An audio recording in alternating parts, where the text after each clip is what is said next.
Days Before Tomorrow.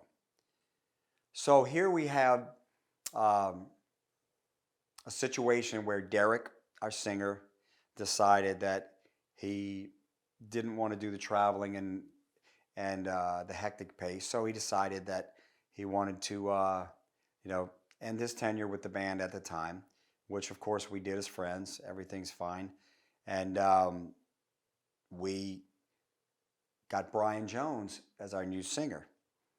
Brian was from Jackson, Mississippi, and as a child, Brian and his dad used to come see Lillian Axe play. So I knew him as like the kid after shows would be hanging around asking me a million questions about Lillian Axe.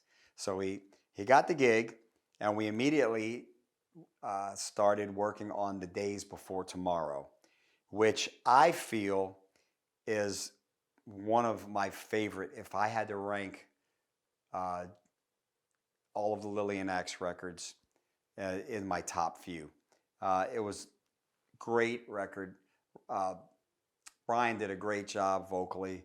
Once again, we started kind of going into another avenue of Lillian's sound.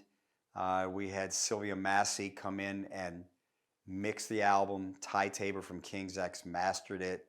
And we had a really, really good time recording that album. We recorded it in a Masonic studio called Sound Landing in Covington, Louisiana. And the album came out just so well. She mixed it very well. The mastering was done phenomenally. And I really felt like some of the highlights of my writing, like Death Comes Tomorrow, The Great Divide, My Apologies, some of my favorite songs. The great thing about this record, too, as you guys will see, is my son, who was very young at the time, maybe 2 years old at the time, we used to watch, and we were fans of this band from South Africa called the Parlotones. And they had a video that was on cable TV of their live show. And these guys were phenomenal. They were kind of, I guess, what you would consider maybe like kind of pop, The Cure, kind of like that, but not really, with a little bit of rock to them. But they were very creative and esoteric. And they had a song called The Impossible is Born. And when my son Jude was really little, he would stand up at the TV and he would say, "The impossible is born," in his little 2-year-old voice. And so I wanted to capture that moment. So what I did was take him saying one word at a time and put them on separate tracks. And it still kind of brings me to tears every time I hear it now.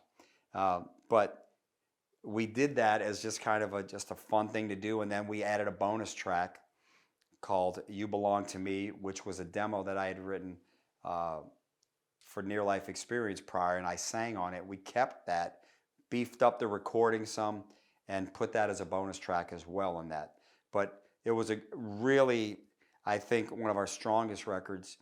And at that point, we got back out there and started hammering the road like we do again. And it was another example of us creating a record that had its own unique flavor that was different from all of the other records.